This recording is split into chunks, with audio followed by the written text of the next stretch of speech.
The mystery of Queen Nefertiti. Over 3 millennia ago, Queen Nefertiti stood at the heart of a transformative period in ancient Egypt. As the wife of Pharaoh Akhenaten during the 18th dynasty, she was central to a bold experiment in monotheism, in which the sun god Aten was elevated above all others. Nefertiti wasn't just a consort. Art from the time shows her engaging in pharaonic roles, including ceremonial smiting of enemies. Some Egyptologists suggest she may have even ruled independently for a brief time following Akhenaten's death.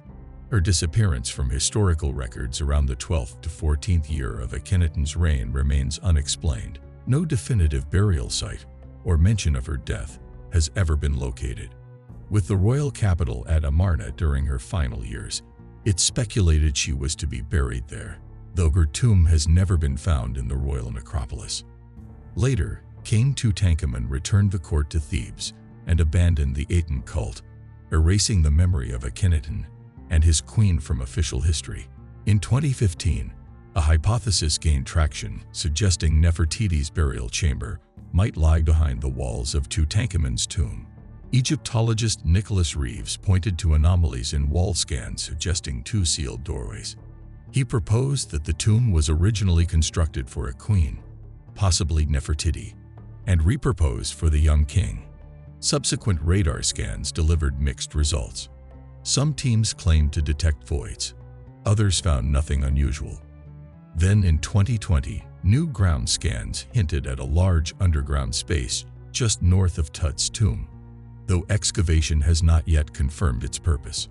Reeves added in 2022 that faint hieroglyphic traces beneath existing inscriptions might prove the tomb was initially prepared for Nefertiti. One theory posits that Nefertiti was buried at Amarna and later moved when the city was abandoned. Supporting evidence includes fragments of funerary items found in the area. However, no inscription confirms her identity. Others propose she may rest in the Valley of the Queens or another undiscovered site. 2 unidentified female mummies in tomb KV-21 have also been considered candidates. 1. KV-21A may be the mother of Tutankhamun's daughters, possibly his wife, Ankhesenamun. The other, KV-21B, could match Nefertiti in age and has been the subject of new DNA analysis. While no results have been publicly released, Zahi Hawass believes that advances in genetic testing could soon identify her remains. Yet even if her mummy is discovered, the location of her original tomb may remain elusive. The mystery of Nefertiti's final resting place continues to captivate historians and archaeologists alike. The first naval battle in history. In the waning years of the Bronze Age, the Eastern Mediterranean faced widespread destruction. Major cities fell, trade networks collapsed, and empires dissolved. This destabilization gave rise to the Sea Peoples, a loose coalition of maritime raiders whose sudden appearance reshaped the region. By the early 12th century BC, Egypt was one of the last powers standing. Pharaoh Ramses III prepared to confront the Sea Peoples, who threatened to overrun the kingdom just as they had devastated others. The decisive confrontation came around 1175 BC in what's now called the Battle of the Delta, the earliest known naval battle in recorded history. The invaders approached in 2 waves, one by land and another by sea. Ramses defeated the land forces in Canaan, and then turned his attention to the more formidable maritime force. Anticipating a landing in the Nile Delta, he set a trap. The Egyptian fleet lay in wait while archers lined the riverbanks.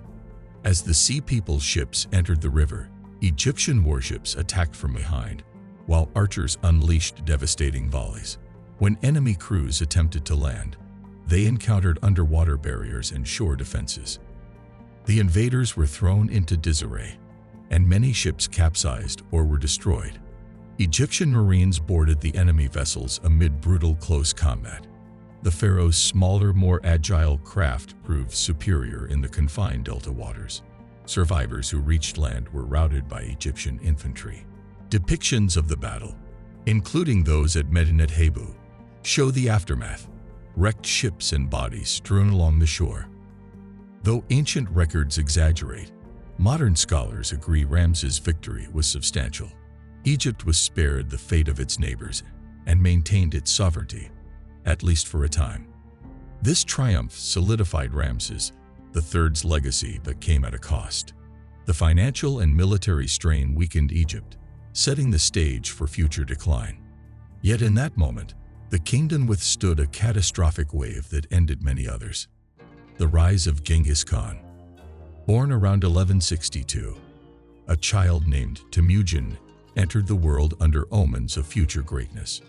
Though the son of a Mongol chieftain, his early life was marked by adversity. After his father was poisoned, Temujin's family was abandoned by their tribe, forced to survive on the harsh steppes. They lived in poverty. Temujin's struggles included betrayal within his own family. In a violent confrontation, he killed his half-brother to assert leadership. Later captured by rival clans, he escaped captivity with the aid of a stranger, an act of kindness that taught him the power of loyalty and charisma.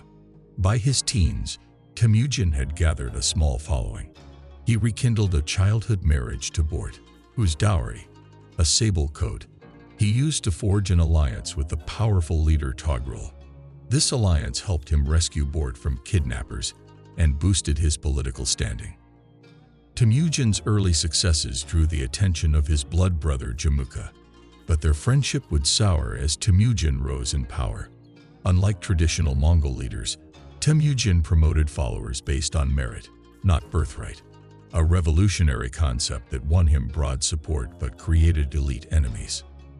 Their eventual split led to a military clash in 1187, which Temujin lost.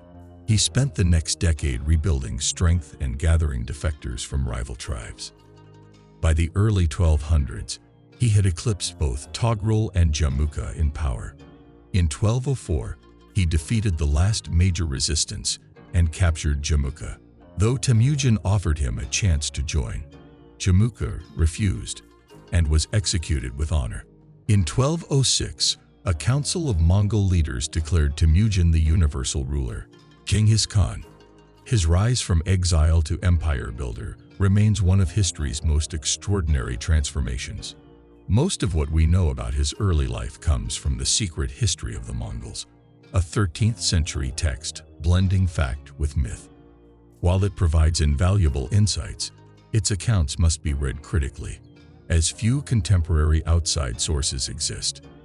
Despite these uncertainties, the story of Genghis Khan's ascent from hunted fugitive to world conqueror is well established.